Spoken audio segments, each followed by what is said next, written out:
Nous avons sollicité quelques témoignages de différentes générations et ils ont accepté de nous témoigner cela et je les invite à me rejoindre. Bonjour, je m'appelle May, j'ai 7 ans et j'ai quelque chose à vous raconter d'un peu personnel. Euh, J'étais allée à une réunion avec ma maman, une réunion de jeunesse. Et moi, j'écoutais pas, j'étais à côté en train de jouer au téléphone de maman. Et alors, quand, quand on est rentré sur le trajet du retour, et ben, il m'a raconté ce qu'ils avaient fait, mais moi j'écoutais et j'avais pleuré, puisque j'avais écouté tous les témoignages, tout ce qu'elle avait raconté de Jésus, quoi. J'ai ressenti une chose qui n'a pas arrêté et qui est restée pendant le trajet. Et ça m'a beaucoup touchée. C'était comme si j'étais en train de dire pardon, mais vraiment. En rentrant complètement à la maison, bah j'ai j'ai dit à maman, j'ai demandé à maman si je pouvais rester avec Jésus, voilà, être avec lui, suivre son chemin. Et personne m'a proposé de le suivre, c'est moi qui me le suis dit toute seule. Et j'ai ressenti quelque chose dans mon cœur. J'arrive pas trop à l'expliquer, mais sinon, j'ai vraiment ressenti quelque chose qui s'arrêtait pas, qui s'arrêtait pas, qui s'arrêtait pas. Je vous propose qu'on accueille Aurore, vous voulez bien, pour qu'elle puisse nous expliquer un peu comment Jésus est réellement vivant dans sa vie. Vous voulez bien? Aurore?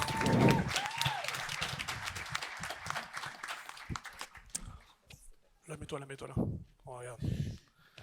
Ça va, tu es bien installé? Oui, Allez, ça ça va va. bien se passer. Voilà, tu avais à cœur de nous expliquer un peu comment dans ta vie Jésus était vivant et comment il est encore aujourd'hui. Alors, est-ce que tu peux nous dire quelques mots? On est entre nous, hein, tout va bien. Tout d'abord, je voulais un peu me présenter pour montrer un peu le cheminement. Du coup, pendant longtemps, quand j'étais petite, ma vision de la foi a été brisée par des blessures profondes vécues au sein de ma famille. Mais Dieu, à l'époque, je connaissais pas vraiment Dieu, mais je m'interrogeais beaucoup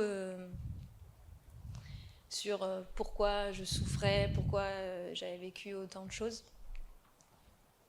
Et je mettais tout ça dans mes prières.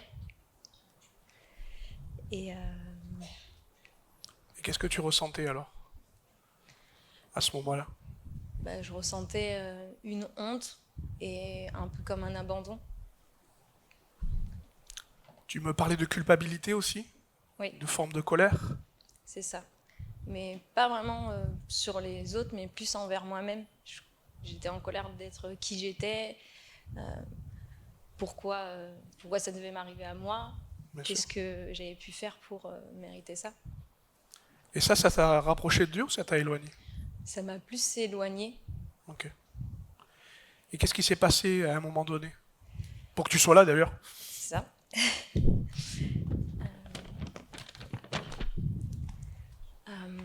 Un jour, j'avais une connaissance qui faisait partie de mes amis. Et ils m'ont invité en fait à une soirée de louange jeunesse. Et pendant le culte et pendant la louange, c'était une louange en fait qui parlait de briser les chaînes. Et en fait, ça m'a interpellée, ça m'a tellement En fait, ça a libéré quelque chose en moi qui je pensais que jamais ça allait pouvoir arriver. Et à cet instant précis, j'ai découvert Dieu. Non pas comme une idée lointaine, mais plus comme une personne, une présence réelle qui a brisé le lien de ma culpabilité. Et j'ai compris que Jésus ne me jugeait pas, mais en fait, il portait ma douleur avec moi. La promesse, c'est un verset qui, encore aujourd'hui, est une promesse et qui me fait garder les pieds dans la bonne direction avec Dieu, qui est « N'aie pas peur, je suis avec toi. Ne regarde pas autour de toi avec inquiétude. Oui, ton Dieu, c'est moi. Je te fortifie. Je viens à ton secours et je te soutiens de ma main puissante et victorieuse. » Super. Ça, c'est ce que tu as vécu à ce moment-là, la réalité de ce verset, d'un Jésus qui brise les chaînes de ta culpabilité. Et aujourd'hui, qu'est-ce que tu voudrais dire maintenant? Aujourd'hui, Jésus est pour moi un Dieu vivant. Il est celui qui a réussi à transformer ma honte en une paix profonde. Grâce à lui, j'ai pu cheminer vers le pardon et me libérer de l'amertume. Ce n'est plus mon passé qui me définit, mais c'est l'amour que Dieu a restauré en moi. Et c'est pour ça qu'aujourd'hui, je veux dévouer l'amour aimant que Jésus a mis en moi. Et il m'appelle à le servir, particulièrement dans la louange, car je veux transmettre tout l'amour qu'il m'a donné. Et je veux témoigner que peu importe les épreuves qu'on peut traverser dans la vie,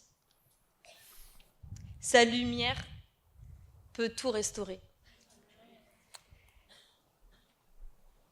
Il ne s'est pas contenté de me consoler, mais il m'a donné une nouvelle mission et une joie nouvelle. Amen. Amen. Merci Aurore, merci à toi. Installe-toi Laetitia. Ça va? Oui, ça va, bonjour.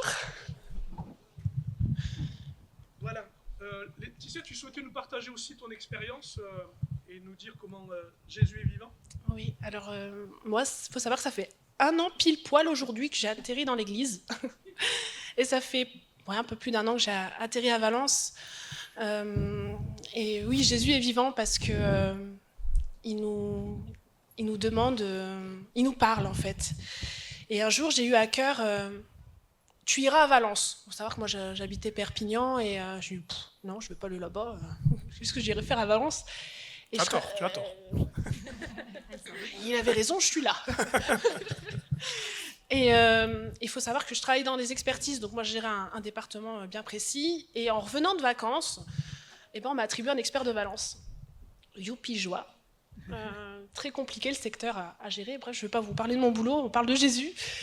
Et à force de râler, je dis bon, on va aller en vacances, on va aller voir ce que ça donne là-bas. Arrêtez de râler pour rien, on m'a rien fait cette région. Donc j'y suis allée et j'ai dit Seigneur, si vraiment tu me veux là-bas, donne-moi un signe d'une alliance avec toi. J'arrive à Valence, chez des amis, et le premier truc que me dit mon ami, elle me dit « Oh, regarde, un arc-en-ciel !» Et là, je vois un arc-en-ciel en haut, qui touche le ciel et la terre. Arc-en-ciel, signe de l'alliance avec Noé. J'ai dit « Bon, ok, Seigneur, un arc-en-ciel, ok, je prends, mais j'ai besoin de plus. » Il a confirmé avec une parole de Ézéchiel 12, « Quitte cette terre desséchée et tu seras un témoignage pour Israël. » Je ne trouvais pas un dessin de la sécheresse à Perpignan. Voilà. Et de là, je dis, bon, on va faire comme Gédéon, on va poser des toisons. Je dis, Seigneur, vraiment, hein, si tu me veux là-bas, j'étais dans une autre église avant, un autre mouvement. Je veux un cantique bien précis, je lui donne le truc du cantique. J'ai dit, je veux qu'à l'issue de ce cantique, on m'invite dans la région et même si c'est pas ça, on me propose un appartement dans la même journée. Et donc tu as fait toute cette liste-là? Oui. J'ai fait toute cette liste-là. Bravo. Donc j'arrive à la session, voilà, c'était un culte, et puis là, on fait notre culte, et puis je vois des frères qui arrivent avec une guitare, et puis là, mon cantique tombe. Mais j'étais persuadée qu'il tomberait pas ce cantique-là, parce que, bref, Abba Père tombe. et la sœur à côté me regarde, elle me dit, mais il faut que tu quittes tout pour venir chanter avec nous à Valence. Et la sœur à côté me dit, moi j'ai un appartement libre à Chabeuil.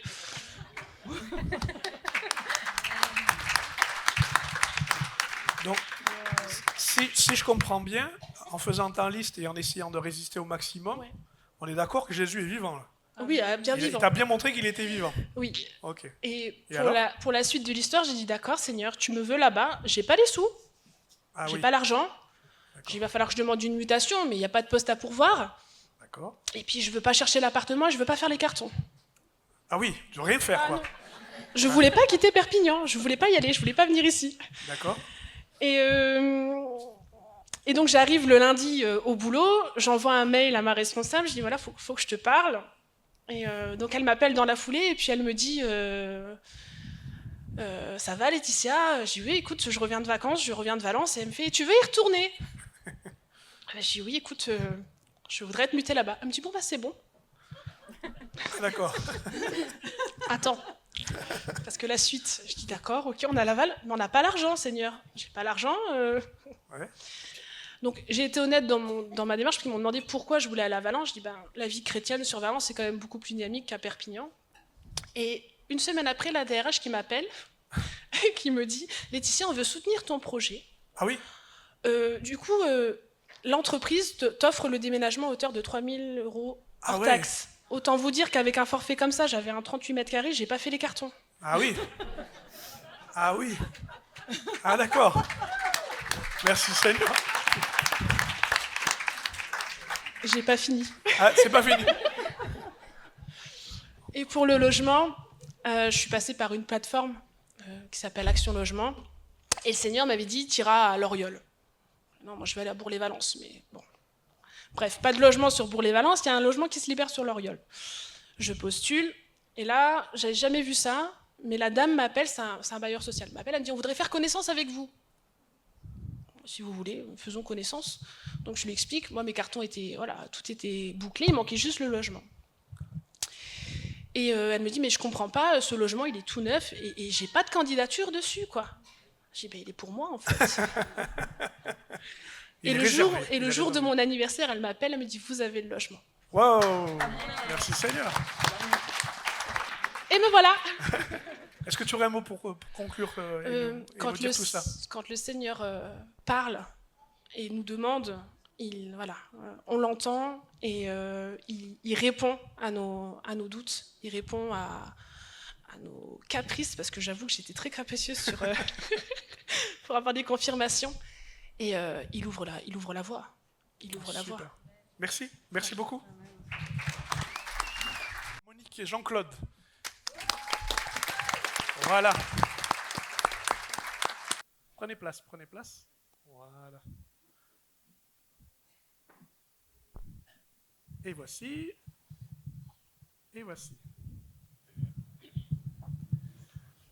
Mais merci d'avoir répondu à l'invitation. Et puis, est-ce que vous pouvez nous donner un peu plus de détails concernant le témoignage que vous voulez rendre? Jésus est vivant. Oui, d'abord, quelques mots de présentation pour montrer combien Dieu a conduit notre vie d'une manière extraordinaire jusqu'à maintenant. Nous nous sommes mariés en 1965. Oui. Ça remonte un peu, hein, pour les plus jeunes, ça doit être la préhistoire. Merci Seigneur.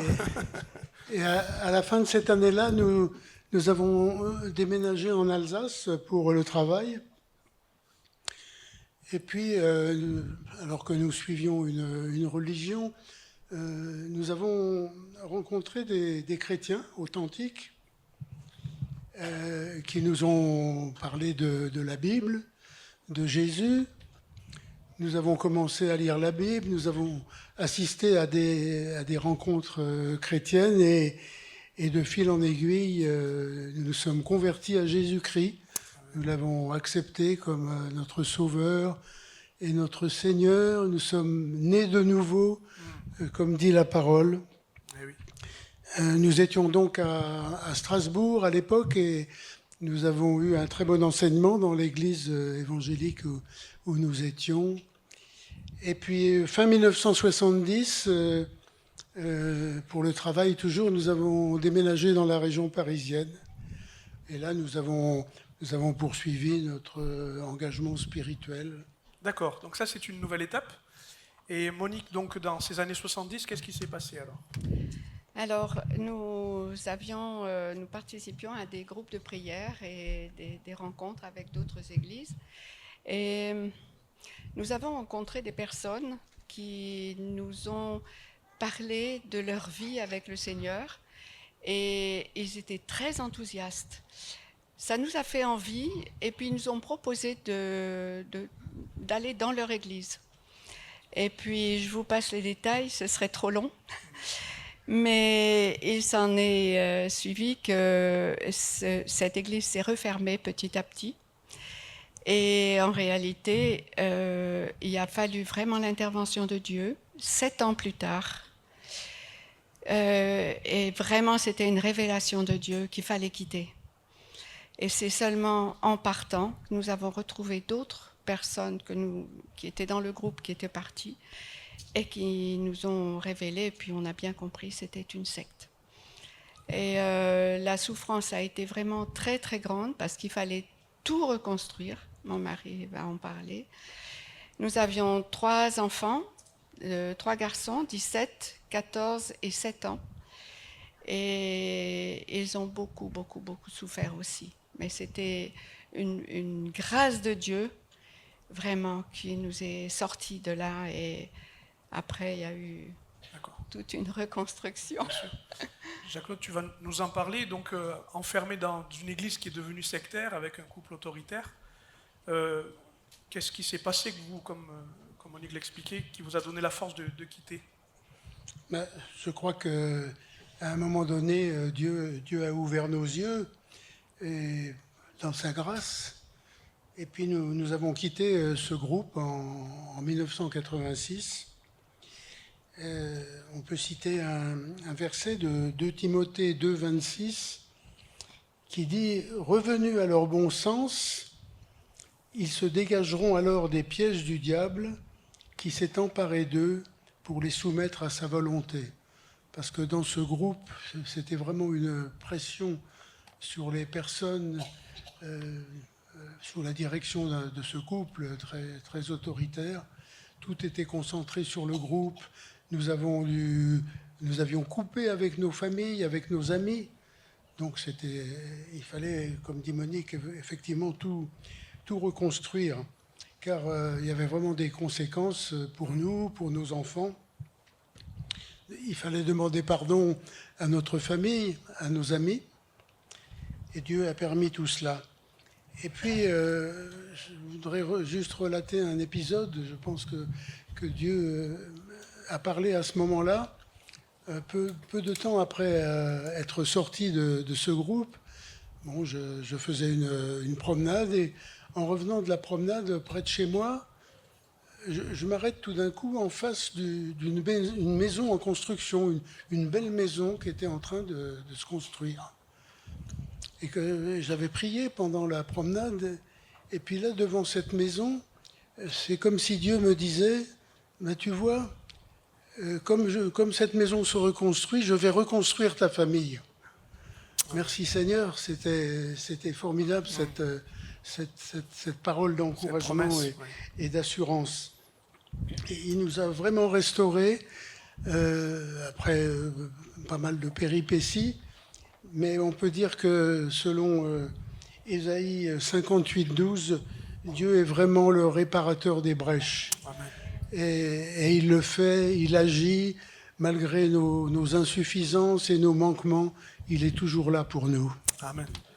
Effectivement, Monique, comment tu peux nous expliquer la grâce qui s'est exercée alors dans la famille? Oui, ça c'est une reconnaissance éternelle, je dois dire. Parce que effectivement, notre couple et avec nos enfants, il fallait se reconstruire. Et on n'avait rien trouvé de mieux que le soir, après le devoir des enfants, de se retrouver autour d'une tisane et de parler. Et comme Jean-Claude l'a dit, cette demande de pardon était très importante vis-à-vis de nos enfants. Ils avaient vécu beaucoup, beaucoup d'injustices. Et eux avaient aussi besoin de se construire. Et dans sa grâce, malgré les souffrances, on a toujours cherché une église où ils étaient bien. Ils ont intégré des groupes de jeunes. Ils se sont convertis tous les trois. Ils se sont fait baptiser tous les trois, des moments bien différents. Et nous avons eu la joie de les voir se marier, dans la foi aussi. Et nous avons 5 petits-enfants. Et c'est une immense, immense joie parce que tous les 5 aiment le Seigneur comme... C'est incroyable. Et nous avons un garçon et une fille dans la région parisienne avec notre fils aîné. Le deuxième est au Canada avec 3 enfants. Et les 2 petits garçons, c'est-à-dire un à Paris et un au Canada, se sont fait baptiser. Et les 3 filles, elles sont mais vraiment remplies du Seigneur, très engagées dans leur groupe d'église. Et vraiment, c'est un sujet de reconnaissance. C'est vrai que Dieu reconstruit, il sauve et il reconstruit. Ouais. Ce que je crois comprendre, c'est que vous étiez abîmés et ça n'a pas empêché justement Dieu de reconstruire votre famille et de voir la bénédiction dans les générations qui suivent. Ça n'a pas laissé de traces. En revanche, Jean-Claude, est-ce que tu peux nous parler du dernier épisode, une épreuve assez difficile, et nous expliquer comment Jésus a été vivant, comment Jésus est vivant dans cette épreuve? Oui, en 2000, nous avons déménagé à la retraite là, de la région parisienne à Valence. On a continué notre vie. Et puis en 2023, notre plus jeune fils, Nicolas, qui habite Marseille, avec son épouse, est diagnostiqué d'un cancer sur le nerf optique. Nous avons fait part du problème au pasteur. Et l'Église, vous tous, s'est mobilisée dans un grand élan de prière. Bien que nous ayons été tout nouveaux dans l'Église, ça faisait vraiment peu de temps qu'on avait rejoint l'Église. Et on vous dit un immense merci parce que cet élan de prière, je crois, a atteint le cœur de Dieu pour qu'il y ait une guérison pour Nicolas. On a été vraiment très touchés et fortifiés, et même encore maintenant, plusieurs d'entre vous nous demandent de temps en temps des nouvelles de Nicolas. Merci. Et Monique, pendant les soins, comment les choses se sont passées pour toi, enfin pour vous et pour Nicolas? Alors c'est sûr que quand on apprend ça, c'est un coup de massue. Et on se demande pourquoi. Mais il y a quelque chose d'extraordinaire qui s'est passé. C'est que moi qui suis naturellement inquiète... Ah bon? Oui. On peut aimer le Seigneur et puis de temps en temps être... Comme les mamans? Un peu, voilà, les émotions. Mais je dois dire que c'est quelque chose d'extraordinaire parce que Dieu m'a gardée dans une paix exceptionnelle, vraiment tout ce temps. Et on a vu Nicolas souffrir. Il y a eu des moments très, très, très durs. Mais à aucun moment, mon cœur s'est pris d'inquiétude. Je suis restée dans la paix. Ça, c'est quelque chose qu'on ne peut pas expliquer. Ça vient de Dieu. C'est inexplicable. Et je voudrais aussi terminer. Donc, Nicolas n'a plus rien. Le cancer a disparu. Amen. Bon, il est en rémission, toujours suivi.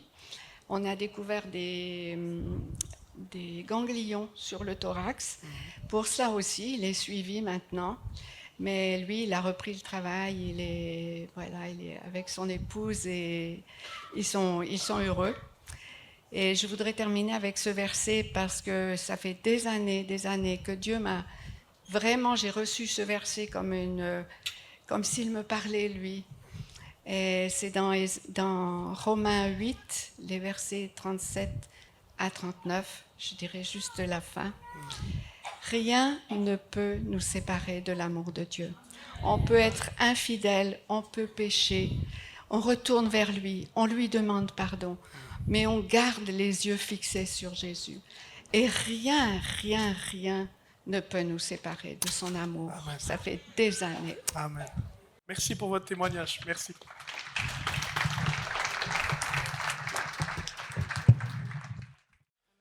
Que son nom soit béni. Je vous propose un temps partagé. Merci à toute l'équipe. Vraiment, on peut les remercier aussi. Ils travaillent, ils se préparent.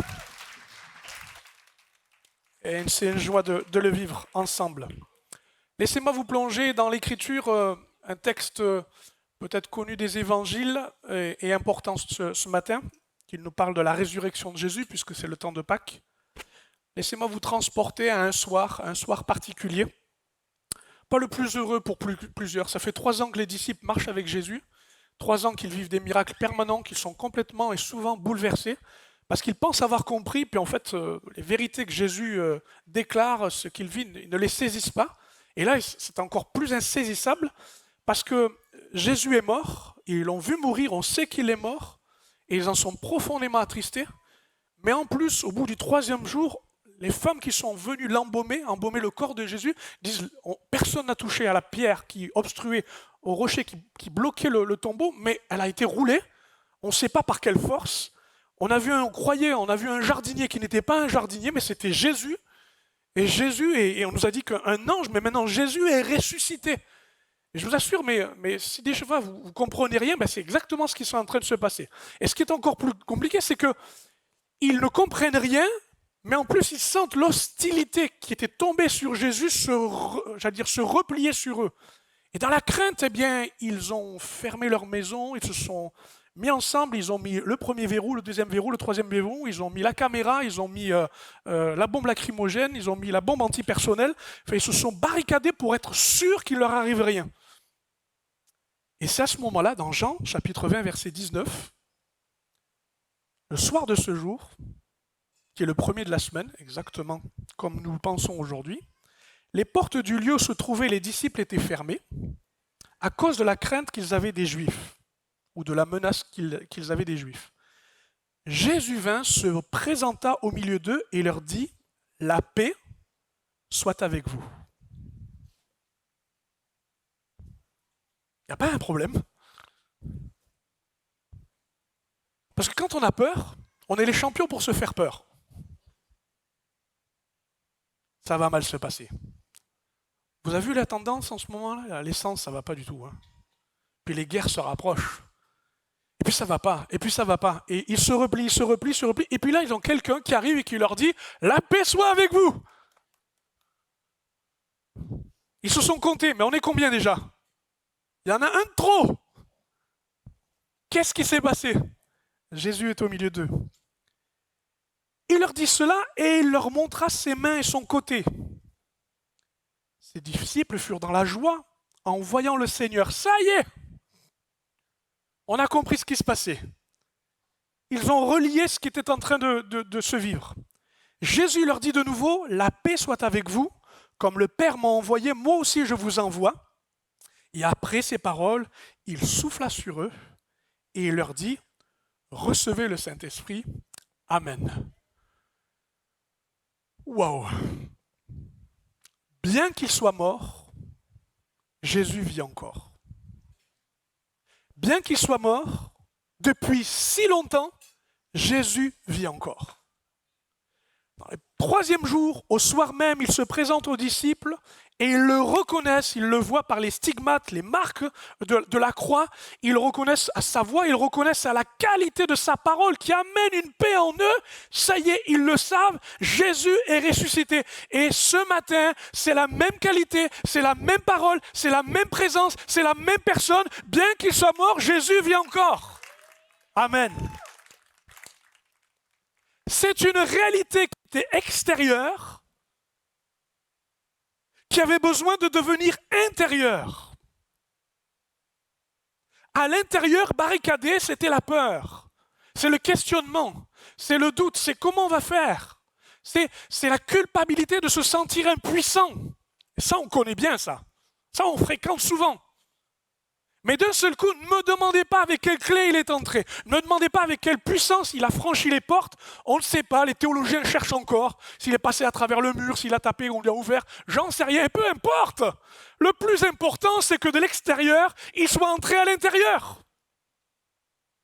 Et le miracle de ce matin, c'est ça. C'est que je ne sais par quel moyen, si tu ouvres ton cœur ou si lui-même veut entrer, c'est que cette vérité de Jésus est vivant, entre en toi. Entre dans l'Église. Entre dans chacun. Il faut que cette connaissance qui est inscrite dans un livre devienne bien connaissance qui s'inscrit maintenant dans ton intelligence, mais qui à ce moment donné devient expérience. Et l'expérience, c'est Jésus qui se met à parler. Jésus qui se met à agir, Jésus qui se fait reconnaître, le ressuscité. Amen. Quel contraste de celui qui entre au milieu de gens barricadés. Eh bien, j'aimerais vous dire que Jésus est le garant, et le représentant, et le plus grand témoin qui puisse nous attester ceci. Jésus, c'est lui qui a la vraie vie. Quelle vie vous voulez avoir? Quelle vie vous voulez subir? Quelle vie vous voulez saisir? Ici, la vie dont Jésus nous montre à cet instant est une vie que personne ne peut avoir. Parce que tous ceux qui sont morts ne reviennent pas à la vie. Alors certains l'ont fait par on va dire quelques minutes et puis sont revenus, mais à un moment donné, ils sont morts. Mais cette vie-là est différente.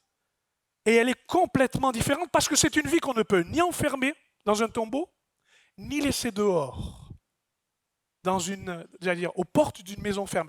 C'est une vie qui demande à vivre.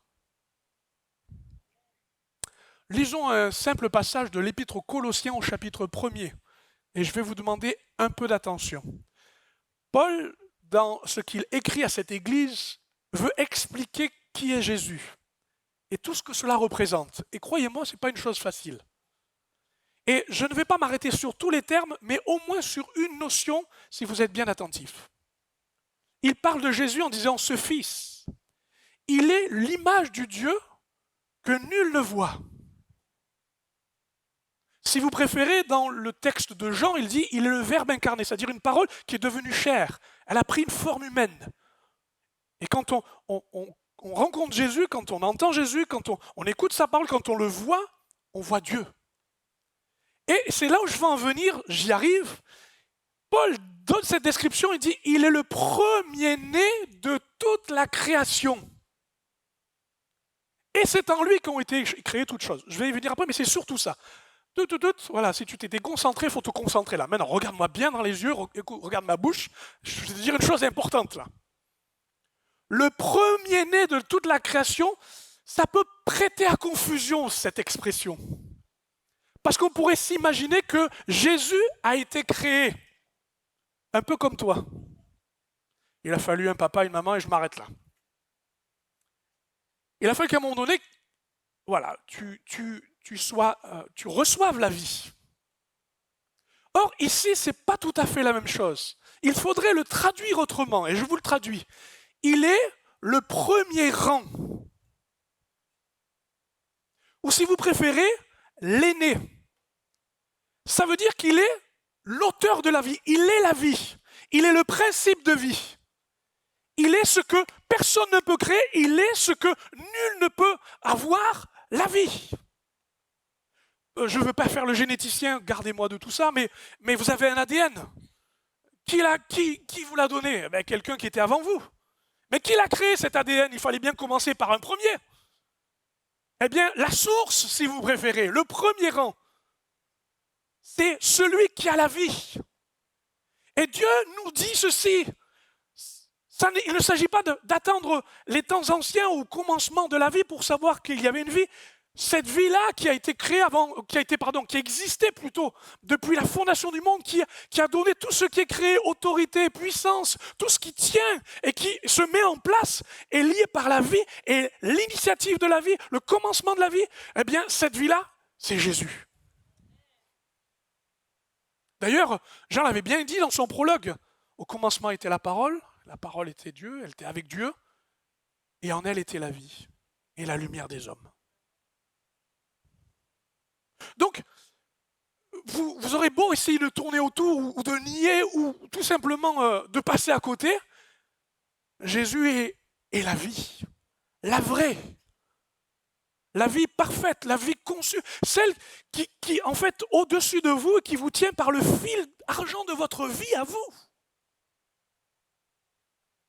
Et cette vie-là, elle a besoin d'être comprise parce que si vous n'avez pas la vie, vous êtes dans une autre vie. Tout a été créé par lui. Et ce matin, il faut revenir à lui pour qu'il te recrée selon le principe de la vie qu'il a établi. C'est la vraie vie. Oui, je veux vraiment que tu sentes, allez, j'ose le dire, un malaise. Quelque chose qui ne va pas en disant, mais il faut que ma vie soit une autre vie. Je suis mal dans ma vie. Non pas parce que je veux que vous soyez mal, mais que vous ne passiez pas à côté de Jésus, qui a la vraie vie. Et d'ailleurs, Jésus est complètement dépouillé de tous les artifices dont on pourrait imaginer la vie, parce qu'il a donné sa vie. Il est allé jusque dans la mort, afin que dans la mort, eh bien, la mort ne puisse le retenir. Et quand il sort de la mort, il dit, voici, je suis la résurrection et la vie. Il dit, si tu prends le chemin, tu vas rencontrer la vérité. Et si tu rencontres la vérité, tu verras qu'au bout, il y a la vie. Je suis le chemin. Les premiers rangs sont toujours bons au premier rang. Hein. C'est ce qui est intéressant. Allez, je continue. La deuxième chose, c'est qu'il n'a pas simplement la vie, mais il a la pleine vie. Cette vie est remplie. Un texte célèbre. Nous parlons de ce que Jésus est venu apporter. Il dit, il est comme un berger qui ne veut pas simplement quelques pâturages pour ses brebis, quelques protections. Il veut la vie abondante, la vie pleine. La vie de tout ce que représente, eh bien, est chargée la vie. Et pour cela, il est comme un berger qui va donner sa vie pour que sa brebis ait pleinement tout ce qu'il faut dans sa vie. Vous me suivez ? Et pour cela, il y a deux choses qu'il faut noter. Quand Jésus se présente à ses disciples, il leur dit « La paix soit avec vous ». La paix soit avec vous. Alors, en fait, c'est une salutation chez les Israélites. C'est shalom, salut, ça veut dire ça.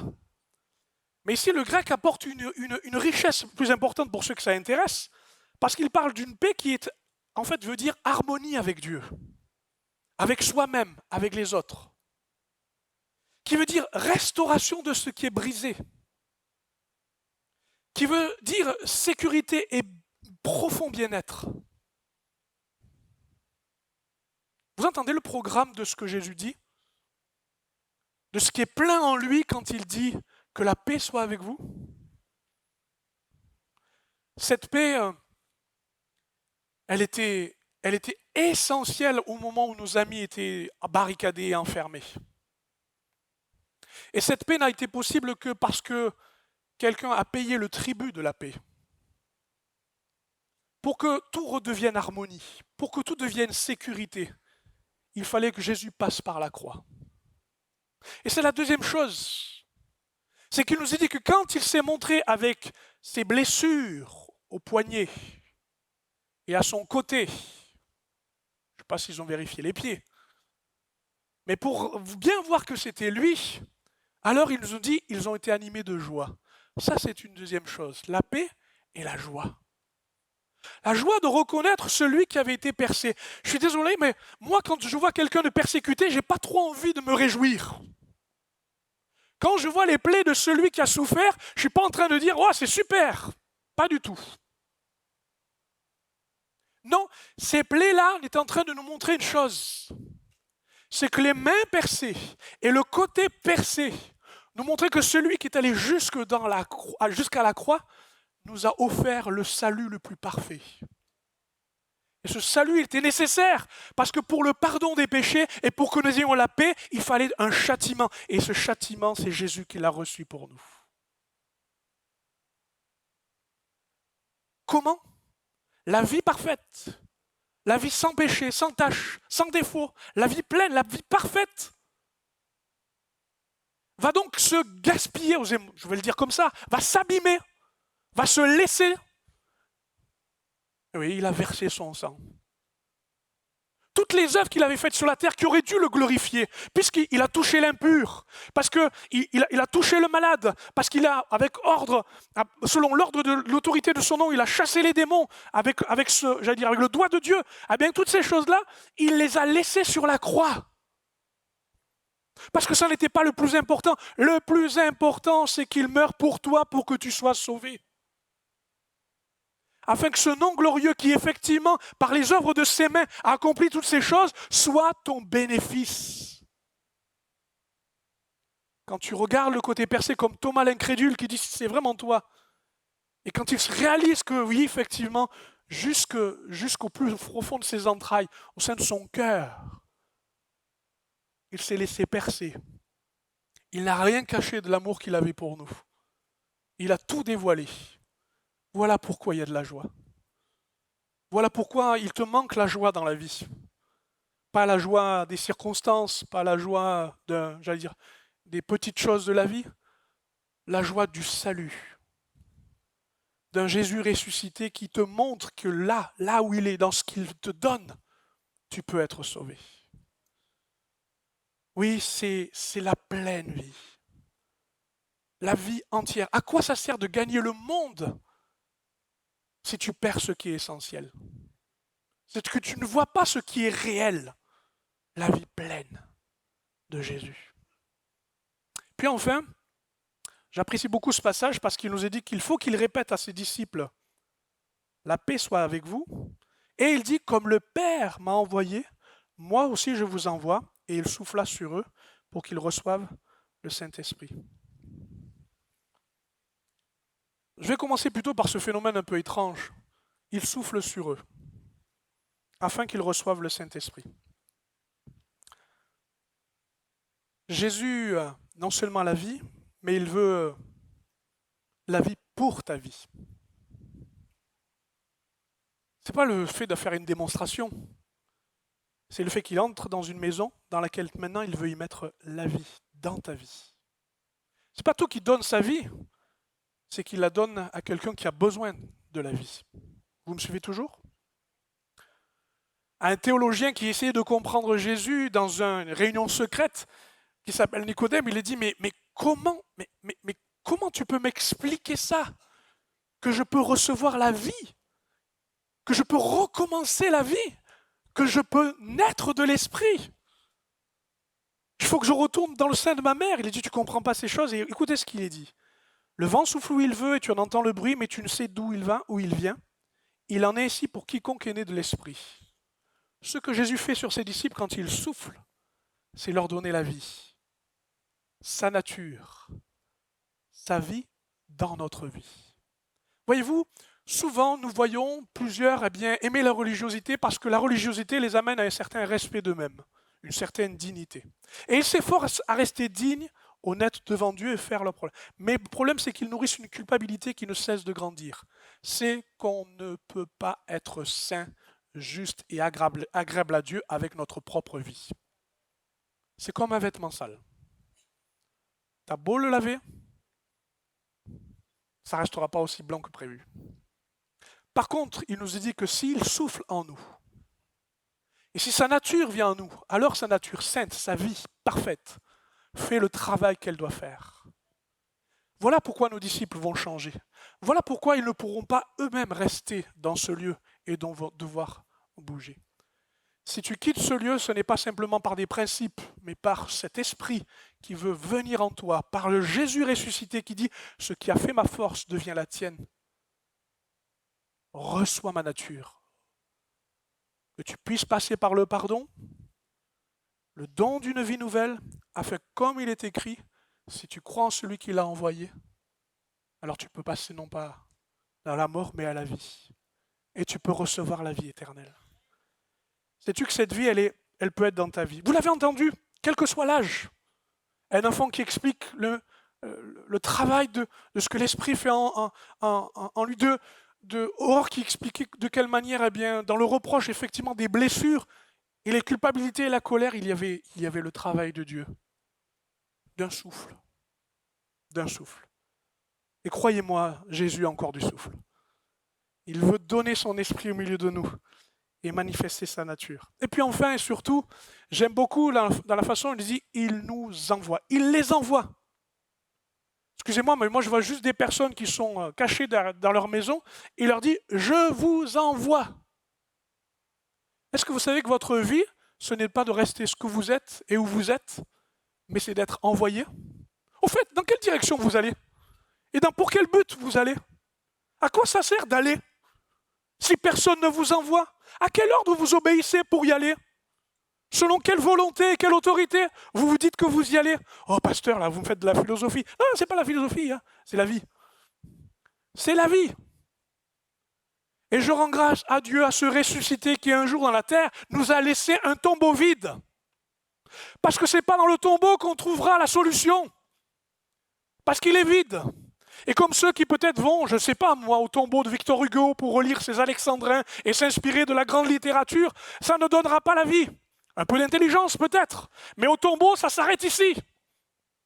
Mais le tombeau vide nous dit ici, puisqu'il est vide, eh bien, je dis, puisque le Père m'a envoyé, dira Jésus, moi je vous envoie vers le monde, afin qu'envoyés, nous puissions communiquer la vie. C'est ce qui est écrit dans le texte. Et d'ailleurs, quand ce texte nous dit qu'il nous envoie, eh bien, c'est pas compliqué. Il ne nous envoie pas comme ça. Il nous envoie avec, à l'intérieur, un dépôt. Avec quelque chose qui est de l'ordre de l'expérience et de sa connaissance. Alors aujourd'hui, on n'envoie plus des lettres. On envoie des mails. Mais à l'époque, quand on envoyait des lettres, qu'est-ce qu'on faisait? On mettait un timbre, on affranchissait, on envoyait, on ouvrait, il y avait un message qui sortait. C'est exactement ce que vous êtes. C'est exactement ce que vous êtes. Jésus a payé, vous êtes affranchis, maintenant vous êtes envoyés, et tous ceux et celles que vous rencontreront pourront vous lire. Parce que vous êtes envoyés. Parce que vous devez être envoyés. Car c'est ça la puissance de la résurrection. La puissance de la résurrection nous montre que même le tombeau ne retient pas la vie. Et vous, avec votre petite vie, comme la mienne, vous voulez la retenir? Ça n'est pas possible. Je vais inviter Laetitia à me rejoindre un instant pour terminer. Pour ma conclusion, j'aimerais vous l'apporter de cette manière. Vous avez entendu le témoignage de May, Aurore, Laetitia, Monique, Jean-Claude, qui, pour chacun, dans leur génération, ont reçu le témoignage que Jésus était vivant. Et toi, quel témoignage reçois-tu? Jean écrivait dans son épître, « Le Père a rendu témoignage à son Fils qu'il avait la vie éternelle. » Et ce témoignage qui est rendu ce matin doit devenir intérieur. Car il nous dit, oui, le témoignage est à l'intérieur de nous, parce que si nous ne le recevons pas, nous faisons Dieu menteur. Et le texte dit, il va apparaître dans quelques instants, nous dit encore ceci, tu peux le mettre en conclusion? Ça va arriver. Au moins je commence à vous le lire. Ce témoignage, c'est que Dieu nous a donné la vie éternelle et que cette vie est dans son Fils. Celui qui a le Fils a la vie. Celui qui n'a pas le Fils de Dieu n'a pas la vie. Le témoignage que nous entendons, la révélation que nous vous déclarons, le Père témoigne que le Fils a la vie. Le Fils témoigne qu'il donne la vie. As-tu le Fils et as-tu la vie? Ne me dis pas que tu es trop âgé pour ça. Un enfant le comprend.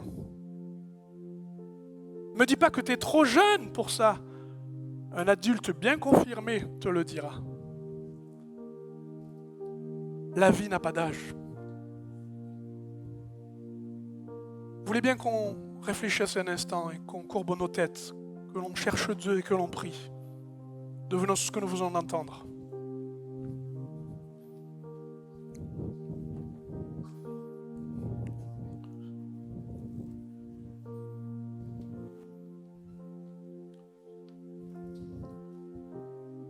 Il faut que ce matin, je m'autorise à le dire, tu ne puisses pas dire c'est pour les autres. Et ça se vit chez les autres. Dieu a un même cœur pour tous, sans favoritisme. Et ce matin, sans tarder, accepte Jésus-Christ comme celui qui a la vie, que tu ne peux pas avoir toi-même. Accepte de réaliser l'orgueil dans lequel tu es. Et je ne veux faire aucune offense, mais que dire la vérité. De penser que tu peux toi-même réussir ta vie. Tu as besoin de la vie de Jésus.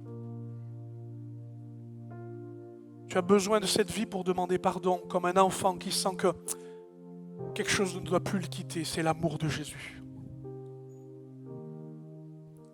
Tu dois accepter la vie parce que sinon, il n'y aura pas une reconstruction aussi belle que celle qu'il veut faire pour toi, ta famille, pour écrire une autre histoire. Et enfin et surtout, parce que tu ne peux pas, ça en est assez de rester assis sur sa chaise. Parce que la vie est en mouvement, elle roule la pierre, elle sort, elle jaillit, elle entraîne, elle emporte. Elle emporte ta vie là où Dieu veut, dans sa volonté et son obéissance. Qui pourrait résister à cet appel? Si c'est le cas, m'autorises-tu à te demander à ce que tu puisses, oser te lever à ta place et de dire « Je veux la vie, je reçois la vie ». Et pour cela, je te demande de donner ta vie à Jésus, de lui accorder ce bénéfice.